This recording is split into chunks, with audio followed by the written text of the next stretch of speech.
Harder. I didn't know that you once auditioned for the Seinfeld show. Oh, yeah. For the role of Elaine. Yes. Boy, I'll bet everybody wanted that role. Well, you know, me and these two other girls, actresses, were supposed to go in and test for this role like the next day, and then we got a call that they'd offered it to Julia Louis-Dreyfus, who I went to college with, strangely enough, and she'd already gotten the part. So before they had a chance to audition you? Well, before you had a chance to say, ooh, ooh, ooh, ooh. You could have nailed it. But then, you know, Jerry Seinfeld's been very nice to me over the years, and they had me on, I guested on that show. I guested on an episode with Terry Hatcher called The Implant. Remember that? Oh, yeah. And I had really long, straight hair down to here, like almost down to my waist. It was like a wall of hair. It was very odd. I'm not sure why I did that. And then, you know, Jerry Seinfeld had me be in I have a little part in B-Movie, that animated film that he did, and he's been very nice to me over the years. He is a terrific guy, isn't he? Very nice guy, yes. Now, let's see, you auditioned for Elaine, double-dipping episode. What is this is my life or something? Well, yes. I want everybody to caught up. 2 Emmy Awards, 4 SAG Awards, or Will and Grace. Will and Grace, you know this hit, right? Yeah, Will and Grace, that's a good show. Big hit. And here's something you didn't know about Megan Mullally. At 21, a psychic told her she would win 2 Emmy Awards. 2 Emmy Awards playing a secretary on a sitcom. Yeah. And the 2 Emmy Awards that you won were for? Will and Grace. And, you know, it was funny playing a secretary. And the thing that was funny was I had this back, you know, when I was in my early 20s, I did stuff like that. Like I would go to a psychic or a tarot card reader or something because I was wanting everything to be, you know, fixed magically somehow. You wanted to know in advance. Hoping they would tell me it was all going to work out well. And this guy actually came over to my house and did this psychic reading, and he said, "Oh, you're going to win 2 Emmy Awards." And I said, well, that's impossible because I'm not even going to do television because, you know, that's beneath me because, you know, you're at that age when it's all like I'm just Meryl Streep. And so he said, no, you're good. Not only are you going to win, but they're going to be like bookends, and you're going to be playing, it's going to be on a sitcom, and you're going to be playing a secretary. And I said, well, you don't know what you're talking about. Get out. Threw him out, and he was right. And he was right. Yeah. Sometimes those things work out that way. Well, we had a lot of excitement here, sports-wise, in New York. Oh, great. My best subject. Sports. The Mets played the Yankees, you know, 3 games. In the first games, the Mets, you know, to be a Mets fan, it must be very difficult. Very hard. You know, the anguish that those fans go through with this team. You're not a Mets fan? I'm a Yankee fan. Oh, okay. Yeah. I think I knew that. I understand the Mets, and I think they're a good team, but suddenly things happen to them that don't happen to other teams. For example, they're beating the Yankees Friday night in the first game of 3, and Yankees have 2 men on, Rodriguez at bat. This terrific reliever for the Mets is pitching to Rodriguez, and he hits a very feeble pop-up to the second baseman.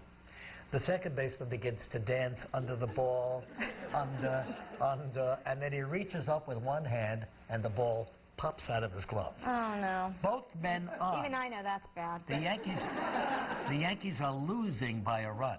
2 men on bases at the time. They continue to run. Jeter and Teixeira. And they come right across, they score, and they beat the Mets 9-8. Oh, my because the guy dropped the ball. Well, you'd never seen anything like that before. Anyway, and then yesterday the Yankees 15, the Mets nothing. So you never know. Is this how you spent your weekend, watching all of these sporting events? Part of it. Yeah. Well, what I else? have seen all of the shows you mentioned. Mr. Busy? I saw all the shows that you went to see. Well, I know you're very, very no, but I like to relax with sports. Educated and. But your Lakers last night. And what else did you do this weekend? I watched the Lakers last night.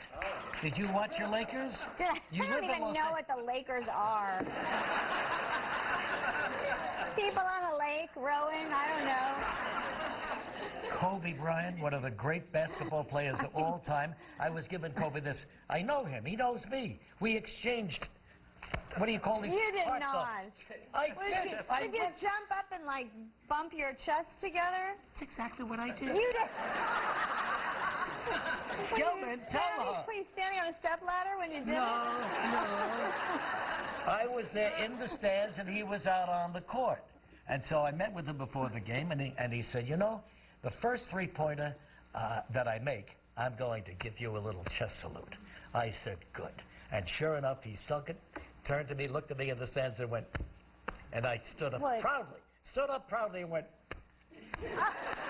back to him, back to my man Kobe. Very well liked. And so Kobe decided, I could tell after they lost to the Celtics last year, he was distraught. He was going to come back this year. He disciplined himself. They brought that team back, and they won the championship last night. Yay. Nothing from home. And I'm from Los Angeles. I know. You have heard of the Lakers, haven't you? Yes, I have. I'm exaggerating just a tad, but only a tad. Trust me, I am not a sports person, although I like the Tiger Woods. I do like the Tiger Woods. The Tiger Woods? Yeah, I went through this brief phase where I was watching golf, but then when Tiger Woods hurt his knee, then I stopped because I got bored. Now, are you a sport? Do you play sports? Tennis. I see. You play tennis? Mm-hmm. Well, no. Do you play anything? I guess I'm not a real sports person. Not at all, no. Huh? I used to be a dancer. Does that count? That's kind of sporty. Really? Yeah. I was a ballet dancer in high school. I was in a ballet company. Oh, good for you. Good for you, yeah. Yes. Studied here in New York at the School of American Ballet. So you spent some time here in New York. I did. Yeah. Then you moved out to L.A. Yeah, and forgot about everything. Sure, you got that Will and Grace show, and that's all you needed, baby. How about Susan Boyle, you know? She's on tour with Britain's Got Talent, and been out there about 4 shows, 4 days, and well, that's another thing. I must live under a rock somewhere, because I did not find out about Susan Boyle until kind of after she was already on the show, and then I watched her on YouTube, and I saw her sing that big song, and I dreamed a dream. Yeah, sure. Yeah. That was good, right? Yeah, she was great. Yeah, I saw the finale where she came back and gave him the what for, because apparently they had all counted her out. Right. But then she still didn't win. No, she came in second, you're right, yeah. But she's a big star, so who cares? Oh, well, yeah, she came out of it bigger than anybody who did win, you know. But too bad that, you know what it is. The crowds rush you after a show, especially someone like that. She's not used to it, and it's she's not well again, so I wish her the best. What's wrong with her? Oh, he's going to read it. She is mentally exhausted. Who isn't? Get in line, Susan. Spent 5 days in a London hospital with severe anxiety earlier this month after coming in second. And, you know, she just performed 3 times on the tour and now is not well again. Well, she's a lady. She's 48. She lives alone with her cat. And what does she do for a living? She's like a... You know, I don't know what she did for a living. Do you? No, but she's kind of like that character Carol Burnett played with the charwoman with the little cap and the polka dots. And you think so? Well, now I'm going to get in trouble, maybe. Am I going to get in trouble from Susan Boyle? Is she going to be mad at me? No. No, but I mean, she's a simple No, we know what you mean. She's a simple Scottish girl. Yes. Yes. Well, anyway, I wish her the best. Yeah. So is there anything you'd like to tell me? So many things.